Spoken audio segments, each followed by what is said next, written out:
we've seen the first British victory for 18 races in Monaco. Well done, David Coulthard. It's been a long time coming, and Coulthard leading this race for all but the first few metres. A great start from David, 10 out of 10 for him. Michael Schumacher still one short of Senna's 6 Monaco wins. First Monaco finish for Ralph.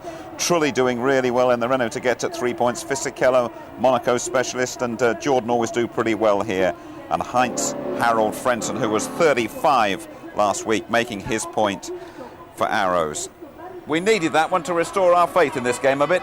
We did, but what a great race. And David Coulthard there put in an outstanding performance. It's one thing to win a race, but it's really something else for a driver when you start, lead the whole race, and see the checker flag first. That would be extra special to him. Let's just have a look at the start, Tony, shall we? And it was so crucial for him to get to Sandoval first, David Coulthard. Doesn't appear to be anything wrong with the traction electronics or that Mercedes engine. Incredible the way he powered past the BMW-powered Williams there. And it was such a clean start from everybody as well. They got through so safely.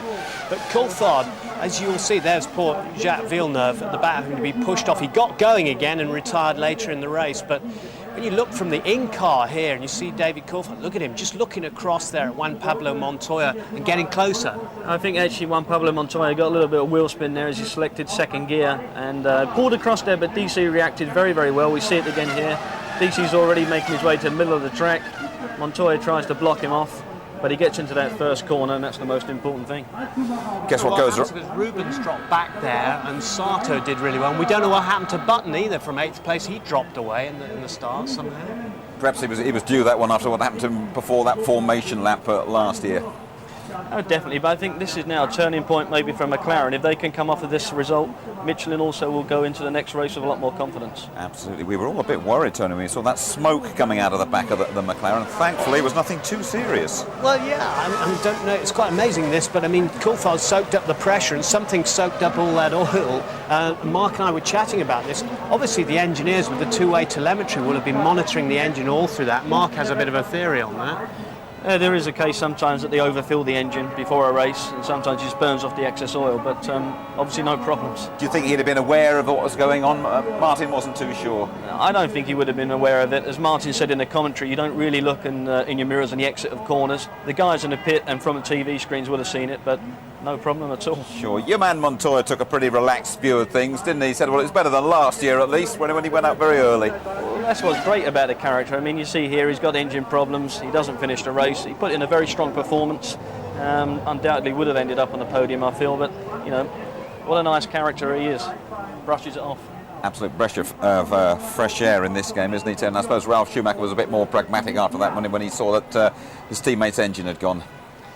Yeah, I mean, it's like the smell of oil. It's kind of like the smell of blood in the hunt when someone's smelling the guy in front almost near retirement. But, you know, from inside there, must have been very worried indeed. And Ralf Schumacher has been nowhere. He's never been higher than 5th until this year when he got 4th place. To get a podium for him is tremendous. I think this is his 5th attempt, and he's actually up on the podium in his first finish. Was it just a dozen finished this time round? A bit better than last year. Rubens Barrichello and Kimi Räikkönen had a bit of a moment coming out of the tunnel, didn't they? Yeah, Rubens here really made an error of judgment. I think he was trying to get underneath Räikkönen. He was obviously frustrated, loses the patience, what you need for this race to get to the end, and paid the price. You know, fortunately for him, he did actually get back into the race. They replaced the nose. He finished off in a 7th position, but really down to him that I think it's unlucky for Räikkönen. OK, we can go straight to the press conference. Move by. At least he finished this time round before the start. You might have seen David Coulthard's girlfriend Simone giving him a quick cuddle. Let's see what she made of her man's win. Simone, fantastic. You must be so pleased for David. Very happy because we live here in Monaco and David enjoys the track. It was very special, this one. And he's going to be in a really good mood tonight, I suppose. Yes, we're all, the whole team is very good mood. Good mood and a big party tonight. Well, I was just going to say, he'd be very busy. His hotel's just round the corner. He's short of staff. He had to cook 300 breakfasts extra this morning. He's got 400 dinners to cook tonight and the bar to run as well for the whole of the McLaren team. They'll be there. Yeah, I feel sure that there'll be one man at that party, the McLaren boss, Ron Dennis. This McLaren's 13th win round Monte Carlo. They are the most successful constructor.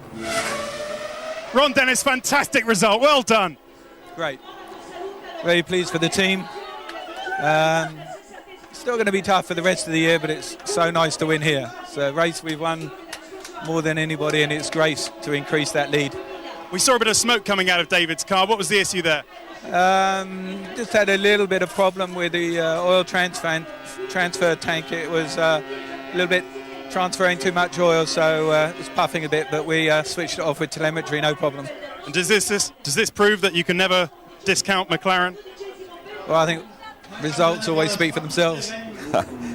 Okay, we've had an email. It came from Mark Chambers of London, and he wondered, fellas, that with such great excitement around the street circuit here, why aren't there more street circuits on the F1 calendar? Tony, you first. Well, I'll just start by saying, obviously, safety is a major issue, and the second issue is for a well-established race like this, because of the inconvenience of having to put up all the barriers and the grandstands, everything, it's not something that you can do on a regular basis. Do it in the States a lot, where Mark races. Or race before, and that's a lot easier. I think your safety. Just quickly from you, Mark. I think actually the problem is as well that there's so many races that they want in a calendar, and yes, it would be great to get some more street courses on. There's some exciting racing, but there's more than enough places. We had plenty of excitement here today. Okay, of course you can link up with Mike Gascon on the ITV F1 website. A live chat with Mike, technical director of Renault, Wednesday lunchtime. And more reaction in our highlight show from Monte Carlo tonight, just before midnight. Next date, Montreal, Canada. Follow qualifying 11:40 p.m. on the Saturday night, and the race live at good time, at 5:15 on the Sunday, and the highlights are just after midnight. And stick with ITV1 this afternoon. Coming up next, we have the rugby. Angus Scott, Francois Pienaar and Will Carling are all at Twickenham. David Coulthard has joined an elite club. It includes Lauda and Fangio, two-time winners in Monaco. What a great achievement. Bye-bye.